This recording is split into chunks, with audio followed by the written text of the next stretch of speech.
Hello friends, आप लोग का डेजल क्लासेस में आप लोग का बहुत बहुत फिर से नए सेशन में स्वागत करता हूं। तो आप सभी को पता होगा छत्तीसगढ़ के जो है सामान्य धन में कल मैंने जो है छत्तीसगढ़ के आधुनिक इतिहास इसको मैं कंप्लीट कराया हूं। लगभग 6 पार्ट में जितना क्वेश्चन इंपॉर्टेंट हो सकता था इसमें मैं पूरा डिटेल पढ़ाने की कोशिश किया हूं। वहां पे 6 पार्ट अपलोड किया। ठीक है, आज हम पढ़ेंगे छत्तीसगढ़ के जो है प्राचीन इतिहास। ठीक है, एंशिएंट हिस्ट्री के बारे में पढ़ेंगे। सभी क्वेश्चन आपके एमसीक्यू फॉर्म में है, हर टॉपिक को लिया गया है। ठीक है, और सभी क्वेश्चन इंपॉर्टेंट सेलेक्टेड क्वेश्चन है। यहाँ से बहुत सारे ऐसे क्वेश्चन आपको मेंस में भी पूछे गए हैं और आपके प्री व्यापम मतलब ऐसा कोई एग्जाम नहीं है जो आपको हर एग्जाम को कंडर मतलब जो है कवर कराएगा। जहाँ पे एसआई, पुलिस कांस्टेबल आने वाले सभी एग्जाम के लिए जो है इंपॉर्टेंट है होने वाला है सेशन। तो चलिए स्टार्ट करते हैं सेशन। कौन कौन से टॉपिक पढ़ने वाले हैं हम जो है एंशिएंट हिस्ट्री में, प्राचीन इतिहास में हम देख लेते हैं। तो इसमें जो है हम छत्तीसगढ़ प्राचीन इतिहास में यहाँ पे जो है हम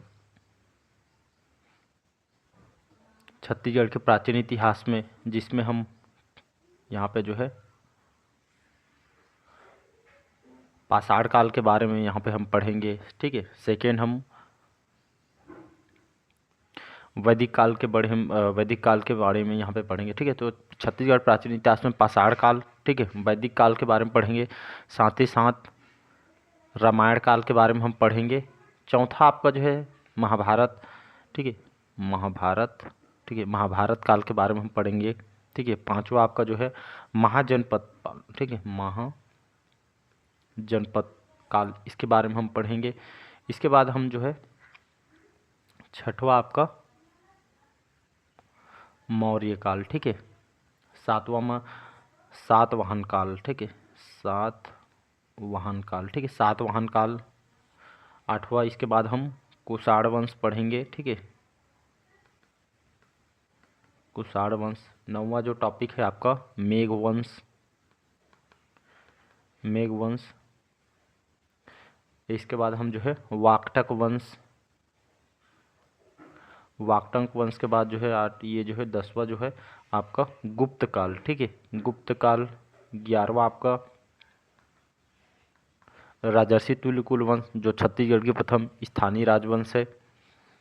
इसके बाद जो है 12वां जो है 12वां कौन सा टॉपिक पढ़ेंगे हम, पांडु वंश। ठीक है, पांडु वंश पढ़ेंगे। 13वां आपका जो है बाण वंश पढ़ेंगे। ठीक है,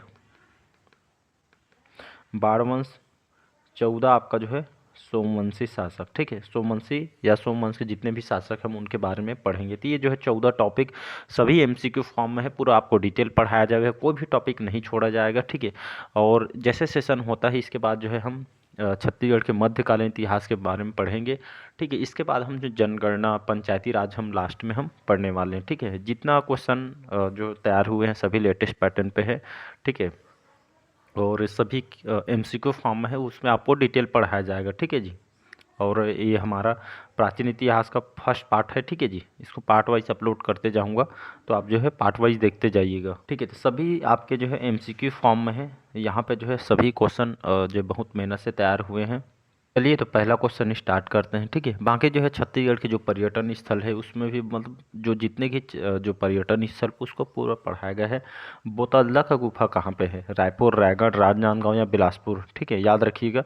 तो बोतल्ला का जो गुफा है ये कहाँ पे है, तो ये आपके रायगढ़ जिले में है। ठीक, ये छत्तीसगढ़ के सबसे लंबा गुफा है, याद रखिएगा, सबसे लंबी गुफा है ये आपका बोतल्दा की गुफा। यहाँ पे और बसना झाड़, टीपाखोल, ओंगना, बेनीपाट, ये अन्य जो गुफा है आपका स्थित है। जो इम्पोर्टेंट है आपको याद रखना है, सभी इम्पोर्टेंट है, लेकिन बाकी जो सिंघनपुर का जो गुफा है ये भी आपका रायगढ़ में है, जो कि पाषाणकालीन शैल चित्रों के लिए बहुत ही प्रसिद्ध है। इसकी खोज जो एंडरसन ने 1910 में, ठीक 1910 में इन्होंने खोज की थी। जो शैल चित्र यहाँ पे सबसे ज़्यादा यहाँ पे पाए गए हैं, जो मानव के आखेट मुद्रा वाले शैल चित्र यहाँ पे जो है अंकित पाए गए हैं। और ये जो है पूर्व पाषाण काल के, ये छत्तीसगढ़ के सबसे प्राचीनतम गुफा है। ठीक है, वहीं देखेंगे जो इम्पोर्टेंट है दूसरा आपका कवरा पहाड़ की गुफा। ठीक है, जो आपका मध्य पाषाण काल का है। इसमें जो है जो शैलचित्र प्राप्त हुए ये पंक्तिबद्ध मानसभूमि के जो सीढ़ीनुमा आकृति में मिली हुई है, जो कि सर्वाधिक शैलचित्र इसी गुफा में जो है पाया गया है। ठीक है, या पाया जाता है, तो ये आपको याद रखना है। प्रागैतिहासिक शैलचित्र यहाँ से प्राप्त हुए। ठीक है, ये सभी क्वेश्चन आपके आने वाले एग्जाम में पूछे गए हैं और आपके जो है आगे पूछे जाएगा भी। ठीक है, तो ये सभी रायगढ़ से आपको याद रखना है। नेक्स्ट क्वेश्चन देखते हैं। चलिए अगला क्वेश्चन देखते हैं। चितवा डोंगरी नामक, ठीक है, चितवा डोंगरी जो नाम के जो पुरातात्विक जो स्थल के खोजकर्ता कौन है? रामशरण, दयाराम साहनी, जयनाथ बघेल या भगवान दास बघेल? तो इसका जो करेक्ट आंसर हो जाएगा यहाँ पे इसका डी ऑप्शन हो जाएगा, भगवान दास बघेल जी। ठीक है, तो चितवा डोंगरी कहाँ पे है? तो चितवा डोंगरी आपके बुक में देखेंगे राजनांदगांव में। बाकी जो एग्जाम में पूछ क्वेश्चन आया था उसमें ये आपका बालोद लिया गया था। ठीक है, तो आंसर जो है जो आयोग ने बालोद लिया था, जो करंट पेस में आया था, तो ऑप्शन आप जो है बालोद ले सकते हैं। बाकी बुक में आपका राजनांदगांव दिया गया है। ठीक है, ये पीएससी प्री में आया हुआ है। ठीक है, 2016 के पेपर में। तो ये आपका राजनांदगांव चितवा जो डोंगरी है, ठीक है, ये जो बुक के हिसाब से देखेंगे तो ये आपका राजनांदगांव है, लेकिन पेपर में आपको बालोद लिया गया था, करंट पेस में आया हुआ था। तो ये जो है पाषाणकालीन गुफा है जो कि आपके शैल चित्रों के लिए, ठीक है, शैल चित्रों के लिए चितवा डोंगरी बहुत ही प्रसिद्ध है। यहाँ पे ड्रैगन आकृति के चित्र मिली है जो चीनी कला की अभिव्यक्ति के जो है प्रमाण यहाँ से प्राप्त हुए हैं। ठीक है, तो एग्जाम में भी क्वेश्चन आपसे पूछे गए हैं। नेक्स्ट क्वेश्चन देखते हैं। अगला क्वेश्चन चलिए देखते हैं। छत्तीसगढ़ में लोहे गलाई के जो, ठीक है, छत्तीसगढ़ में लोहे के जो गलाई के जो साक्ष्य कहाँ से प्राप्त हुए हैं? बालोद, भिलाई, बस्तर या राजनांदगांव? यहाँ पे इसका जो आंसर बालोद इसका जो है करेक्ट आंसर हो जाएगा। ये ऑप्शन याद रखिएगा। तो छत्तीसगढ़ में लोहे की जो गलाई के जो साक्ष्य यहाँ से बालोद जिले से जो है प्राप्त हुआ है। यहाँ पे बालोद से मतलब जो है कुकुरदेव का मंदिर है। ठीक है, एग्जाम में भी क्वेश्चन पूछा गया है कि जो कुकुरदेव का मंदिर कहाँ पे है करके, पीएससी में आया हुआ था। तो ये जो है ग्राम खपरी में, ठीक है, ये आपका खपरी में स्थित है। ये मंदिर जो है भगवान शिव जी का मंदिर है। ठीक है, भगवान शिव जी का मंदिर है कहा जाता है। ये जो यहाँ के एक स्मृति स्मारक है। एक जो बंजारा नामक साहूकार ने अपने कुत्ते को, मतलब ये मर गया था, ठीक है, मर जाने के कारण उसकी याद में इसको बनवाया गया था। यहीं पे आपका जो है बहादुर जो है कलारिन करके जो माची है, एक जो है प्राचीन स्मारक है, यहाँ पे स्थित है। ठीक है, तो इसको आपको याद रखना है, बालोद जिले से ये सभी को आपको याद रखना है। तो यहाँ से आपका जो है प्राचीन इतिहास के क्वेश्चन जो है यहाँ से स्टार्ट होते हैं। ठीक है, तो किस वैदिक काल में आर्य छत्तीसगढ़ में जो है बसे थे? तो ये आपका ऋग्वेद काल में, उत्तर वैदिक काल में, ए और बी दोनों या उपरोक्त में से कोई नहीं थी। यहाँ पे इसका आंसर हो जाएगा ए और बी दोनों करेक्ट आंसर हो। ठीक है, तो वैदिक काल में जो है आर्य, ये जो है ऋग्वैदिक काल में भी, उत्तर वैदिक काल में यहाँ पे जो है बसे हुए थे। अगर मैं देखेंगे यहाँ पे इस काल के अंतर्गत जो वैदिक सभ्यता का काल आता है, ठीक है, इस दो भागों में बटा हुआ था।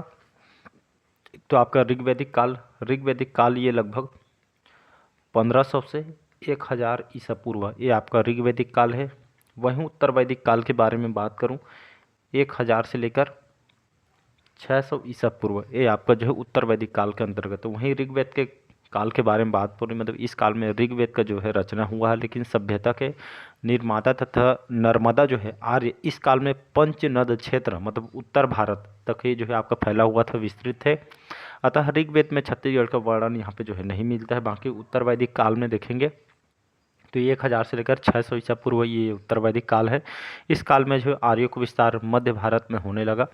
नदी को रेवा नदी के रूप में जो है, ठीक है, भारत में जो उल्लेखित किया गया है। कह सकते हैं कि जो उत्तर वैदिक काल में छत्तीसगढ़ का वर्णन यहाँ पे मिलता है। तो आपको कंफ्यूज करने के लिए पूछ सकते हैं कि छत्तीसगढ़ का वर्णन जो है, मतलब ऑप्शन में उत्तर वैदिक ऋग्वैदिक काल दिया है, किस काल में वर्णन है या कौन से काल में वर्णन नहीं है, ऐसे करके। तो याद रखिएगा उत्तर वैदिक काल में छत्तीसगढ़ का वर्णन मिलता है, आपका ऋग्वेद में नहीं मिलता है। ठीक है, तो कंफ्यूज करने के लिए आपको दे सकता है एग्जाम में। अगला क्वेश्चन चलिए देखते हैं। वैदिक काल में नर्मदा नदी को किस नाम से पुकारा जाता था, या हम उस काल में किस नाम से जाना जाता था, जानते थे? रेवा, गंगा, कनकनंदिनी, चित्रोत्पला। तो यहाँ पे इसका जो है अभी बताया मैंने, इसको जो है रेवा नदी के नाम पे जो है भारत में उल्लेखित किया गया था। ठीक है, उत्तर वैदिक काल में छत्तीसगढ़ का वर्णन मिलता है, तो इसका ये ऑप्शन जो है करेक्ट आंसर हो जाएगा। और इसके तहत मैं बताया था उत्तर वैदिक काल, ठीक है, जिसमें आपका 1000 से लेकर 600 ईसा पूर्व ये आपका उत्तर वैदिक का काल है। छठवां क्वेश्चन चलिए देखते हैं। वैदिक काल में कौशिकी उपनिषद में किसका वर्णन है? नदियों को, समुद्रों का, विंध्याचल पर्वत या सतपुड़ा के मैकल पर्वत का? ठीक है, तो वैदिक काल में जैसे बताया 1000 से लेकर 600 ईसा पूर्व वैदिक काल का समय है।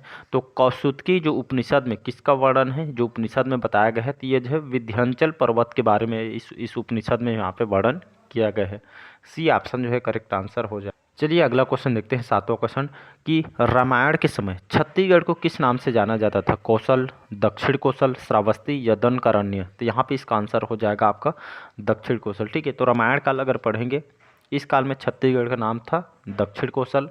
राजधानी भी आपसे पूछ सकता है, तो के से आपका कुश स्थल, याद रखिए के से मतलब जो है, मतलब छत्तीसगढ़ का दक्षिण कौशल उस समय मतलब जो है इस काल में कहा जाता था। रामायण काल में राजधानी कुश स्थली हुआ करता था। इसी काल में जो है बस्तर को, ठीक है, बस्तर को, ये एग्जाम में भी क्वेश्चन पूछ सकते हैं, बस्तर को जो है दनकारण्य नाम से जाना जाता था। ठीक है, उस समय दक्षिण कौशल के जो राजा थे भानुमंत थे, ठीक है, याद रखिए, इन जिनकी पुत्री थी भगवान राम की माता कौशल्या, इनका विवाह जो उत्तर कौशल के जो राजा थे दशरथ से इनका विवाह होता, लेकिन जो है भानुमंत, भगवान जो राम के जो उनके जो नाना थे भानुमंत, इनके पुत्र नहीं होने के कारण जो राजपाट वगैरह यहाँ पे जो है भगवान राम जी के पिताजी को सौंप दिए गए थे, दशरथ को मिल गया था। ठीक है, इसी समय दक्षिण कौशल की भाषा यहाँ पे कोसली थी, याद रखिए, कोसली, जो छत्तीसगढ़ की प्राचीन भाषा भी इसको कहा जाता है। कई बार यहाँ से ACF RO के प्री में 2-3 बार आया हुआ है, तो इसको आपको याद रखें। वहीं रामायण काल में देखेंगे तो रामायण काल अगर देखेंगे, सरगुजा जहाँ पे रामगढ़ की गुफा है, सीता बेंगरी के लक्ष्मण वगैरह, ये सभी रामायण काल के साक्ष्य यहाँ से प्राप्त हुए हैं। शिवरी नारायण जांजगीर चांपा में भगवान राम ने यहाँ पे सबरी जूठे बैर खाए थे।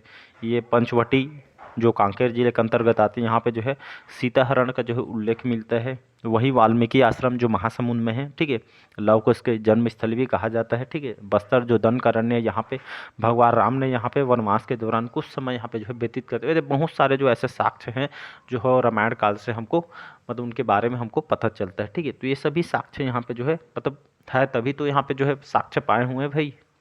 तो ये जो है हमको यहाँ पे जो है पढ़ने को मिल।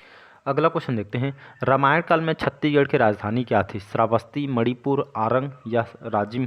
तो यहाँ पे जो है इसको श्रावस्ती या कुशस्थली, याद रखिएगा, कुश। ठीक है, तो इसी काल में जो है रामायण काल में छत्तीसगढ़ को जो है दक्षिण कौशल और राजधानी कुशस्थली यहाँ पे हुआ करती। ठीक है, इसको आपको याद रखना है। अगला क्वेश्चन देखते हैं, राम के पश्चात कुश ने, ठीक है, मतलब लव और कुश भगवान राम के दोनों बेटे थे, तो राम के पश्चात कुश ने किसे अपनी राजधानी बनाया था? सिरपुर, आरंग, महासमुंद या रायपुर को? तो इन्होंने जो है सिरपुर को, याद रखिएगा। तो भगवान राम के कौन दो बेटे थे? लव और कुश। ठीक है, तो भगवान राम ने जो है अंतिम समय में दक्षिण कौशल को, ठीक है, दक्षिण कौशल को कुश को दिया गया था, राजधानी जो है कुश स्थली हुआ, और उत्तर कौशल को लव को दिया, जो राजधानी श्रावस्ती जो है राजकार्य यहाँ पे दिया गया था अपने अंतिम समय में। तो इसको आपको याद रखना है। और इनका जन्म कहाँ हुआ था? ठीक है, तो इनका जो है जन्म आपका जो है ये आपका तुरतुरिया तो सुने होंगे। चलिए आज का लास्ट क्वेश्चन देखते हैं, फिर अगले पार्ट में हम कवर करेंगे। लास्ट क्वेश्चन है कि रामगढ़ की जो पहाड़ियाँ जिसमें सीता बेंगरा की गुफा है, कहाँ है? छत्तीसगढ़ में बिलासपुर, दुर्ग, रायपुर या सरगुजा? तो ये आपका जो है सरगुजा में है। ठीक है, तो रामगढ़ की पहाड़ियाँ कहाँ पे है? सरगुजा में स्थित है। ठीक है, सरगुजा से बहुत सारे क्वेश्चन बनते हैं, जैसे आपका सरगुजा में जो महाकवि कालिदास, ठीक है, कैसे आपका कालिदास इसी पहाड़ी में अपने जो श्रेष्ठ कृति मेघदूत की इन्होंने रचना किया गया है, जिसका छत्तीसगढ़ी भाषा में रूपांतरण मुकुटधर पांडे के द्वारा किया गया था, जिसमें सरगुजा को, ठीक है, स्वर्ग का द्वार इन्होंने यहाँ पे कहा था। ठीक है, आगे देखेंगे यहाँ पे जो है रामगढ़ की पहाड़ी में स्थित जो गुफा है, ठीक है, यहाँ पे 1 मिनट ऐसे बना देता हूँ। पहला आपका कौन सा है? ये आपका सीता बेंगरा की गुफा, एल से लक्ष्मण बेंगरा की गुफा, ठीक है, जे से आपका जोगी मारा की गुफा। ठीक है, ये सभी यहाँ पे स्थित है। जैसे सीता बेंगरा की गुफा, जहाँ पे जो है विश्व के जो है प्राचीनतम नाट्यशाला के साक्ष्य यहाँ से पाए हुए हैं। लगभग 200 ईसा पूर्व में जो भरत मुनि ने अपनी जो है नाट्यशाला की रचना इन्होंने की। ठीक है, यहाँ पे लक्ष्मण बेंगरा की गुफा, ये भी आपका सरगुजा में है। वहीं जोगी मारा की गुफा, ठीक है, ये सरगुजा में, ये भी, जहाँ पे मौर्य काल के अभिलेख यहाँ से प्राप्त हुए। इसमें नर्तक देवदत्त और नर्तकी सूतनिके का जो है प्रेम गाथा का वर्णन यहाँ पे किया गया है। इसी अभिलेख की भाषा यहाँ पे पाली है और लिपि आपका ब्राह्मी है। ठीक है, तो ये सभी क्वेश्चन यहाँ से जो है आपके मेंस में कई बार पूछा गए हैं। बाकी वनडे एग्जाम में तो ठीक है आपके व्यापम वगैरह बहुत बार यहाँ से आए हुए। ठीक है, तो कैसा लगा सेशन कमेंट करके ज़रूर बताइएगा। एक बार में जैसे समझ नहीं आता इसको दोबारा देखिएगा। Thank you. और कमेंट बॉक्स में अपनी जो है आप अपनी जो है राय यहाँ पे जो है रख सकते हैं। जो भी समस्या है आप जो है कमेंट बॉक्स में ज़रूर बताइएगा। Thank you.